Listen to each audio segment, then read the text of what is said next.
Welcome to this Wise Women Roundtable. We are so excited to be here with you again today and to look at some of the amazing things happening. And truly, I just feel like this year is already on warp speed or whatever goes past warp speed faster than that. I think there was a Star Trek episode that called it the slipstream that was faster than warp speed. I know there's probably other terms that we could use around that, but it's just been flying by so fast. So here we are having Pluto and has just moved into Aquarius, where it will be until September 1st.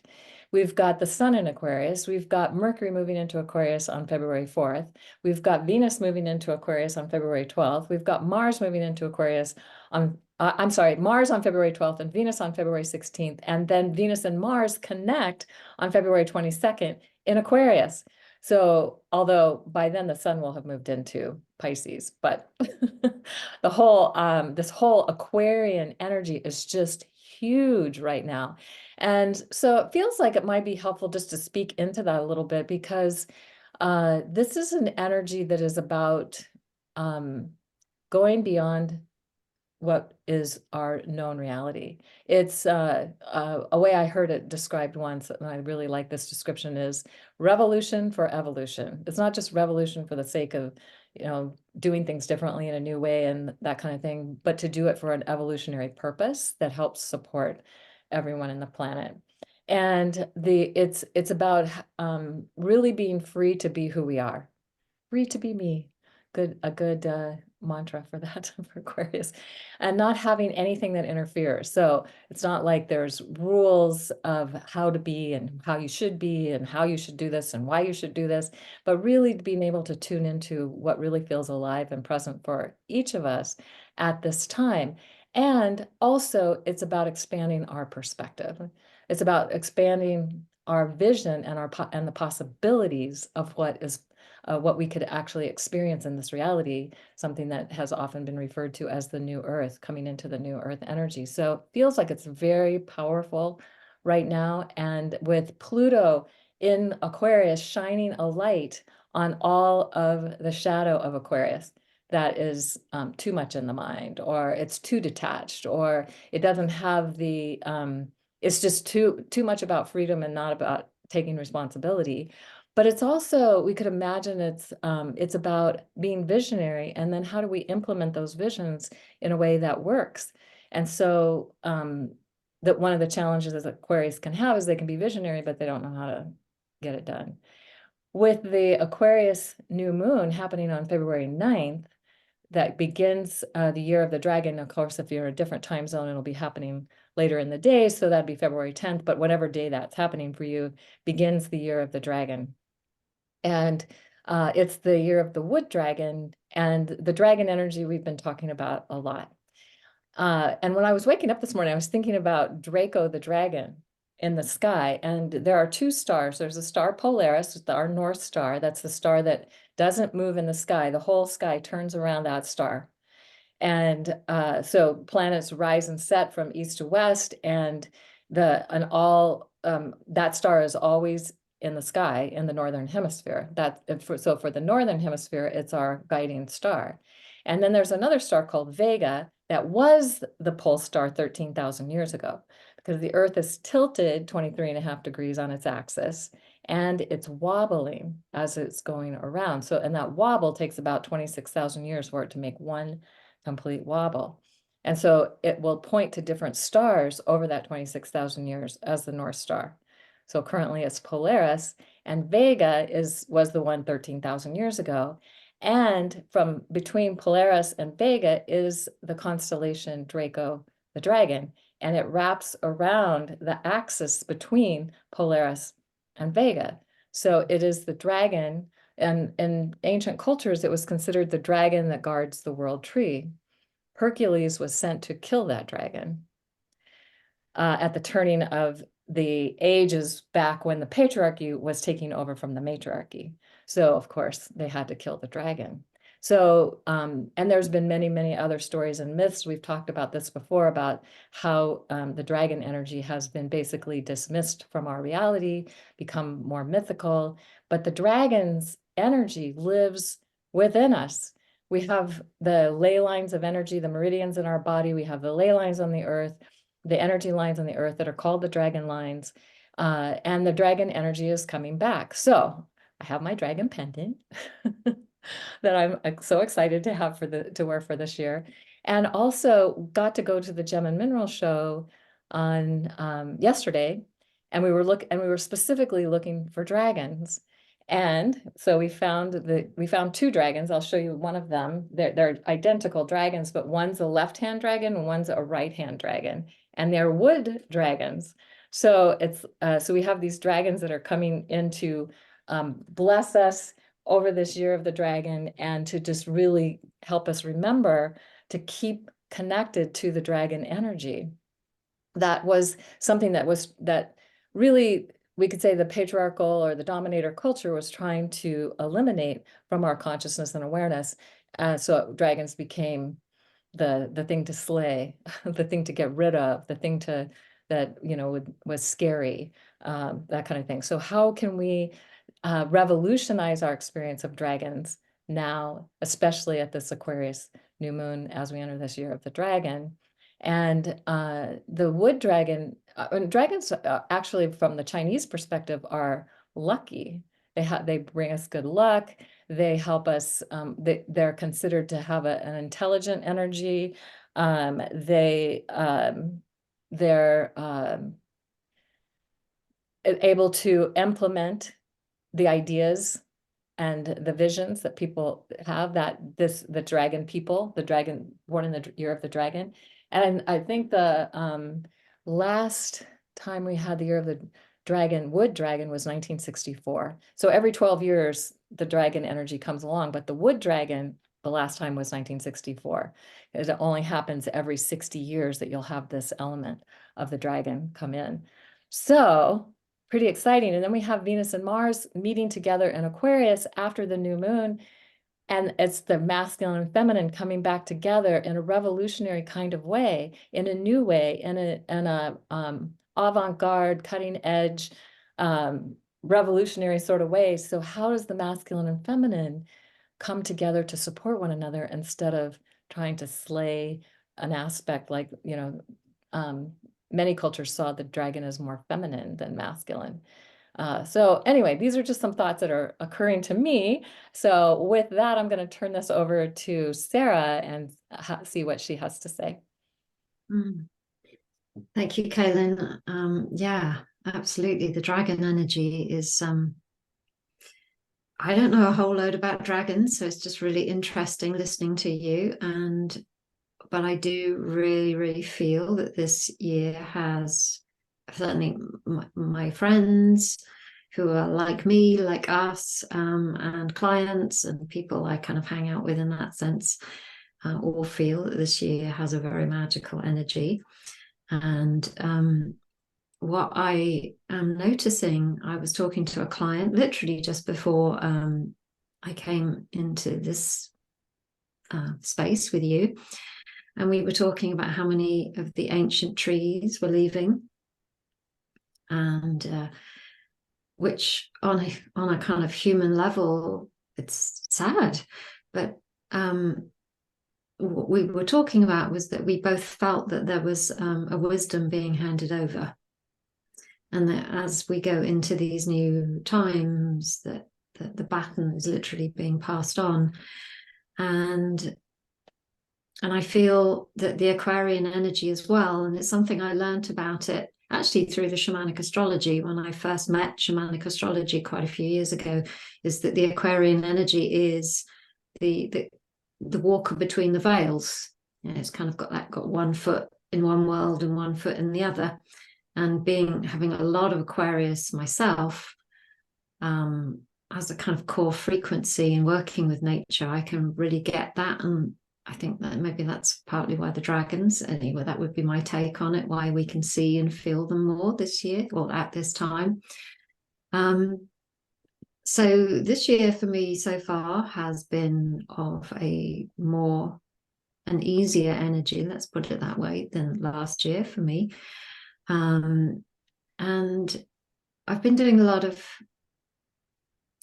kind of in my own way, intention setting, not really in a traditional New Year way, but just having a lot of chats with the universe.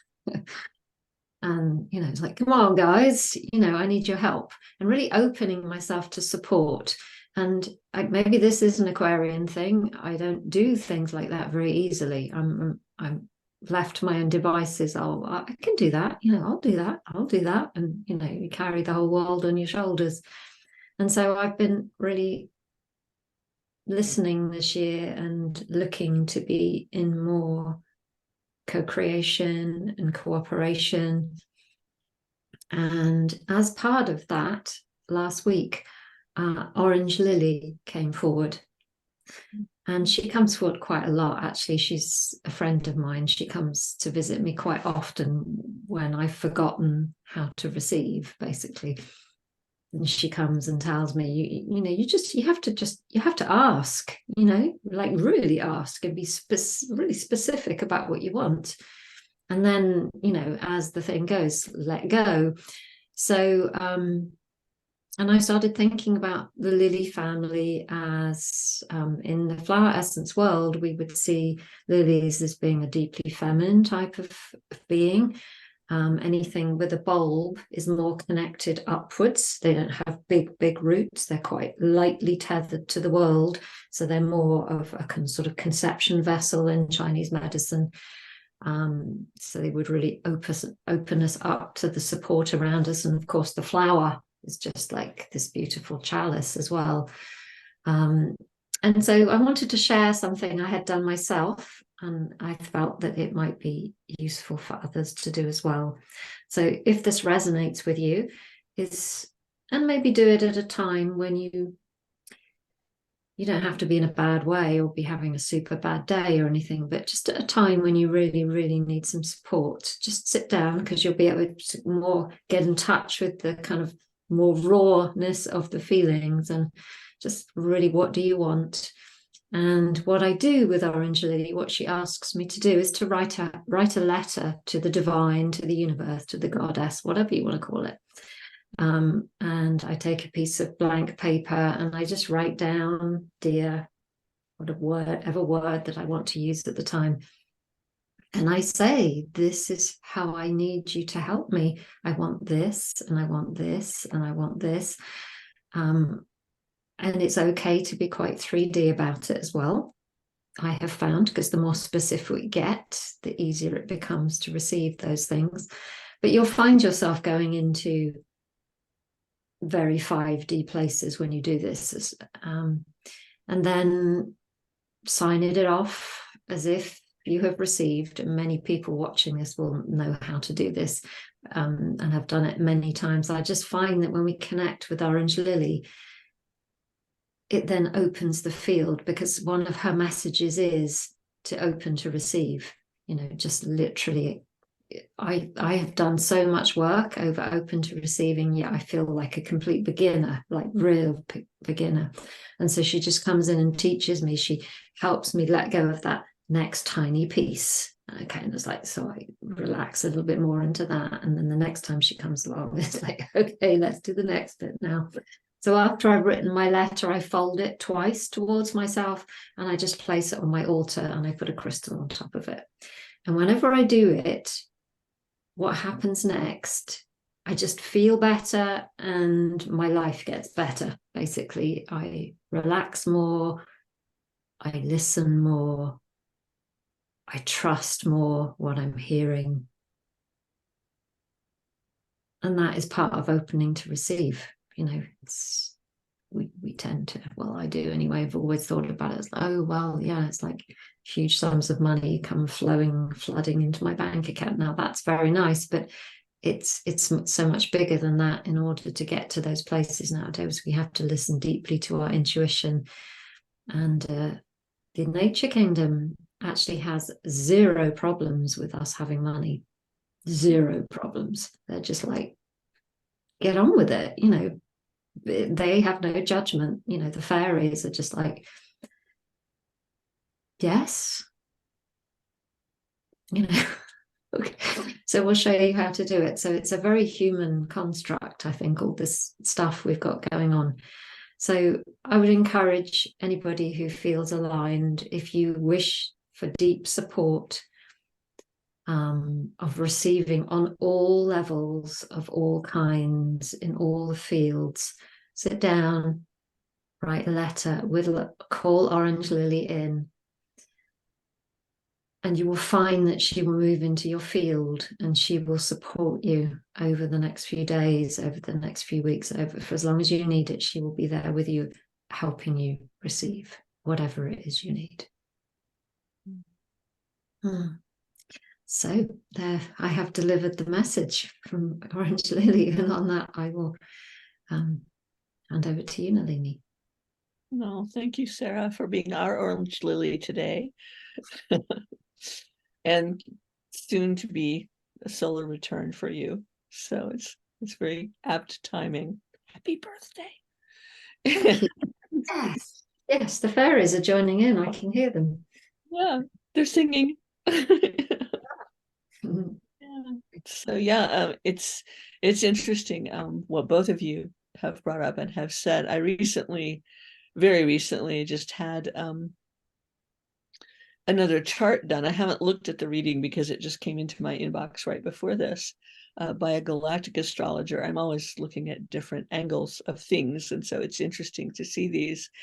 And there was a bit of confusion in having the chart done because the software that most of us use was coming up with the chart I have mostly used, and so has everybody else. And the galactic reading chart was coming up with something else, which is due to a technical thing about the year that Kayla and I were both born, and how where is there daylight savings time, summertime, and where isn't there? And apparently there's some controversy about the reading. And so the funny thing that bears on our discussion today is that rather than having a Pisces rising in that chart, I have Aquarius rising. And Kaylin will know, based on conversations, how funny that is to me, because my life has been filled with Aquarians, and it's been a challenge. And so, not in a bad way necessarily, just interesting. And so now I just in looking at the very little that I know about the rising signs and the houses, I'm such a beginner in this. It made a lot of sense. The few things that I read, I'm like, okay. It's not that I haven't looked at alternative versions of that information before. When I first started my study of astrology, I had both a Western and a Vedic astrologer as teachers. And so it was already working with two different versions of things. This came on a day, it's what sources messages, right? Like the fairies singing. When I had just completed a project for last year, a book just got published, and I'm asking source, as we do, I'm saying, well, all right, let me sit with the intention setting process and what wants to come through. And what had been coming through from the solstice and into January, because we're in all of this shifting of energy, this turbulence of what everything always comes out of, which is chaos. And I'm sitting with it, and I said, well, okay. And the phrase that kept coming in, the soundbite, was new embodiment, new embodiment. And on the heels of that came this question from a galactic astrologer, which was, you've had lots of charts done, right? Because I'm getting two different types of information and I don't understand. And I got the new one and I'm like, oh, well, see, new embodiment. There you go. A new lens of perception on it. I mean, the planets are where they are, the signs are where they are, but it changes things. And so I was sort of walking around the house that day in a semi gobsmack saying, I have a new rising sign, potentially. Weird, and that feeling is what so many of us are going through right now. It's what beings like the Orange Lily and the Aquarian energies can help us with. We're in this emergence from a new, which is ancient, field of chaos of, well, here's a new birth, and how is that going to show up? And we don't know, but nature works this way, always has, always will. And the ley lines, the meridians, the electromagnetic flows, those morphogenetic fields that we call dragons, have always guarded the gates. It's what those energies do. And so dragons have been friends of mine in one form or another. Do I think they are actually physical beings? Well, not necessarily. Do I think they are absolutely not physical beings in this world? No, not necessarily. I've experienced them, but it's the same energy from nature and from the stars, because they're all the same field, and all of it is in this cauldron of chaos right now, from which bits of us are emerging: stars, flowers, fruit, different beings that we are not amalgamating necessarily, although that's happening, but integrating and being infused into and by for this new emergence. Whatever we decide to call it, new earth, new paradigm, new whatever. Is there anything really new in the infinite universe? I don't know. But this emergence that's coming is something that we have not experienced yet in this incarnation, in this lifetime. And it is such a privilege to be incarnate on this planet at this time. We have this amazing little period of time coming up right now where Imbolc, I believe, astrologically, as the cross-quarter forms on the 3rd or 4th, depending on where you are in the world. And then the new moon is on, is on the 9th or 10th, and that's Lunar New Year. And so there's what we call a week, like a precious strand of time in between these two openings. And are they different? Are they the same? I find that this is a passage. We're being led into and through the embodiment of this passage. It could be a birth canal. We could think of it however we want to, but this is a passage of absolute metamorphosis, of that level of change where we will not be the same. And from there, the rest of this year extrapolates and expands and explodes. And it may do some of those things. All of the astrology is lined up for it. But look at all of nature as well. It's like, does a flower get upset when it has just expanded into its glory and then wilts? Does it get upset? Or is there a new form that's being birthed? Is there a piece of fruit that is just ripe and ready to drop from the tree because it wasn't right to go grab it and try and yank it off the branch yet? Is it upset if it falls to the ground and goes to seed? No, because there are things being birthed here. This is a year for the star streaming parts of us, the sand paintings, the sand castles that get washed away by the next wave. These parts of us are coming to the fore, and to be acknowledged and accepted and nurtured and nourished and cherished. And it is this wave of energy. It's a wall of energy, like a tsunami, coming through this year that will begin now in February, that best to simply go with it, not sure we have a choice, and see the experience, have the experience of being part of that wave, less of the defined particles and more of what are the currents, what are the ripples, what are the rivulets, what are the tides in this wave, and see where it goes. We are so supported in this. We have Gaia, the earth, as our ally in this, and holding and supporting and cherishing our bodies. And if this is what's meant by divine feminine energy and all of that coming into wholeness, why not celebrate the wave of wholeness that's coming through, and maybe come up with some new terminology that isn't quite so polarized, because the infinite is not,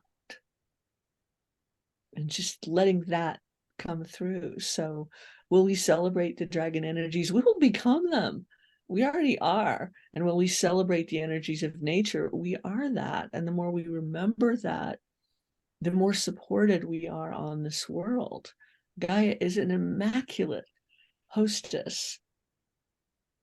And so are all of the energies that feed through her, and all of the energies that are coming in from our stellar neighbors. It is all in support of this transition. That's more than my little human mind can handle. It's just sort of, okay, gobsmack, blown. How is this even possible to be this pixel at this time? But we're moving through it, and we will have that experience. So I think it's a wonderful time to be here on this planet and to be moving through this year. So thank you for that. Yay. Oh my gosh, so good. And so I just thank you for both of you for your brilliance and what you shared here today. And just to remind everybody, there will be some links in the show notes that you might want to check out. So be sure to do that. And it'll be really fun to see where we're at when we come into when we come to do our next video. It's coming up shortly. And I just love how it's all been framed in the practices and so on. So hopefully this has been helpful to everyone. Thank you. Bye. Mwah. Bye.